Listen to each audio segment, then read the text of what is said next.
అనుదినమన్న శ్రోతలకు మన ప్రభువును రక్షకుడై ఉన్న యేసుక్రీస్తు యొక్క సరిసాటి లేని మహా గొప్ప పరిశుద్ధమైన నామమునందు శుభములు. నేడు 2024 సంవత్సరము ఆగస్టు మాసము 16వ తారీఖు శుక్రవారం నాటి ధ్యానాంశము. కన్నులు తెరవబడును. యెషయా గ్రంథము 35వ అధ్యాయము 5వ వచనం నందు గుడ్డివారి కన్నులు తెరవబడును, చెవిటివారి చెవులు విప్పబడును. ఒకసారి ఒక కళ్ళు తెలియని ఒక సహోదరుడు, అయ్యా, ఆకాశము అనగా ఏమిటి, అది ఎలాగూ ఉండును అని ఒకరి వద్ద అడిగాను. ఆయన అతనికి ఆకాశం గూర్చి వివరించాను.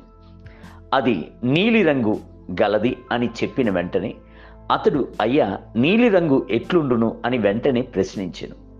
ఆయన ఆలోచించాను, నీలిరంగు నాకు తెలియను, అయితే అది అతనికి ఎలాగూ వివరించి అర్థమగునట్లు చెప్పుట. శరీర ప్రకారము చూపు లేని వారు ఉన్నట్లుగానే ఆత్మీయ గుడ్డివారిగా ఉన్నవారును కూడా దౌర్భాగ్యులైన వారే. అట్టి వారికి ప్రభును గూర్చి కానీ, పరలోక రాజ్యమును గూర్చి కానీ, నిత్య ఆనందమును గూర్చి కానీ ఏదీ తెలియదు. ప్రభువు సెలవిచ్చుచున్నాడు, కన్నులుండి అంధులైన వారిని, చెవులుండి బధిరులైన వారిని తీసుకుని రండి. యెషయా గ్రంథము 43వ అధ్యాయం 8వ వచనం. చూపు లేని వారు ప్రభు వద్దకు వచ్చుచున్నప్పుడు ఆయన నిశ్చయంగానే గుడ్డివారి కనులను తెరచుటకు శక్తి గలవాడు. ఒకసారి యేసుని యొద్దకు 2 గుడ్డివారు వచ్చి, దావీదు కుమారుడా, మమ్మును కరుణించమని కేకలు వేసిరి. యేసు, నేను అది చేయగలనని మీరు నమ్ముచున్నారా అని వారిని అడుగగా, వారు నమ్ముచున్నాము ప్రభువా అని ఆయనతో చెప్పిరి. అప్పుడైన వారి కన్నులను ముట్టి, మీ నమ్మిక చొప్పున మీకు కలుగునుగాక అని చెప్పినంతలో వారి కన్నులు తెరవబడెను. మత్తయి సువార్త 9వ అధ్యాయం 27 మొదలుకొని 29 వచనం. గుడ్డివారు చూపు పొందుచున్నారు, కుంటివారు నడుచుచున్నారు, కుష్ఠరోగులు శుద్ధులగుచున్నారు, చెవిటివారు వినుచున్నారు, చనిపోయిన వారు లేపబడుచున్నారు, బీదలకు సువార్త ప్రకటింపబడుచున్నది అని యేసుక్రీస్తు చెప్పాను. మత్తయి సువార్త 11వ అధ్యాయం 5వ వచనం. యేసుని పరిచర్యందు అత్యధిక శాతము స్వస్థపరిచి అద్భుతములు చేసిందై ఉండెను.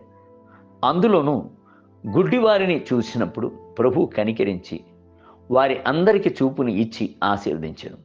బైబిల్ గ్రంథము సెలవిచ్చున్నది, అప్పుడు దెయ్యము పట్టిన గుడ్డివాడును మూగవాడునైన ఒకడు ఆయన వద్దకు తేబడెను. ఆయన వానిని స్వస్థపరిచినందున ఆ మూగవాడు మాట్లాడు శక్తి, చూపును గలవాడాయను. మత్తయి సువార్త 12వ అధ్యాయం 22వ వచనం.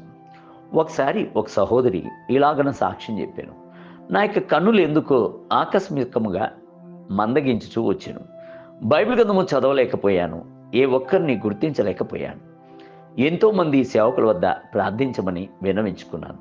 ఒక రాత్రి నా కన్నుల కొరకు ప్రభు వద్ద పోరాడి ప్రార్థించాలని తీర్మానించాను. రాత్రి 10 గంటలకు మోకరించుటే తెలియను, తెల్లవారేంత వరకు ప్రభు వద్ద పోరాడి, భర్తమేని స్వస్థపరిచిన దైవమా, నన్ను స్వస్థపరచు, నీకు రాకడ వరకు నాకు చూపు ఉండవలెను అని ప్రార్థించింది. ప్రభు అద్భుతముగా నాకు చూపును ఇచ్చెను అని ఆమె చెప్పాను. దేవుని బిడ్డలారా, వాస్తవమునకు ఈ లోకమునందు కనులు తెలియని వారే జీవించుట ఎంతటి దౌర్భాగ్యమైన అంశము. ప్రభు మనకు కృపగా ఇచ్చుచున్న కన్నుల కొరకును, కన్ను దృష్టి కొరకును ఆయనకి ఎంతగా కృతజ్ఞతలు చెల్లించవలెను. నేటి ధ్యానమునకై మూగవారు మాట్లాడుటయును, అంగహీనులు బాగుపడుటయును, కుంటివారు నడుచుటయును, గుడ్డివారు చూచుటయును, జనసమూహం చూచి ఆశ్చర్యపడి ఇజ్రాయేలు దేవుని మహిమపరిచి. మత్తయి సువార్త 15వ అధ్యాయం 31వ వచనం. నేటి వేద పఠనము ఉదయం కీర్తన గ్రంథము 94, 95 మరియు 96 అధ్యాయములు. సాయంత్రం రోమిలకు రాసిన పత్రిక 15వ అధ్యాయం 14 మొదలుకొని 33 వచనం. ప్రభు మిమ్ములను దీవించునుగాక. ఆమేన్.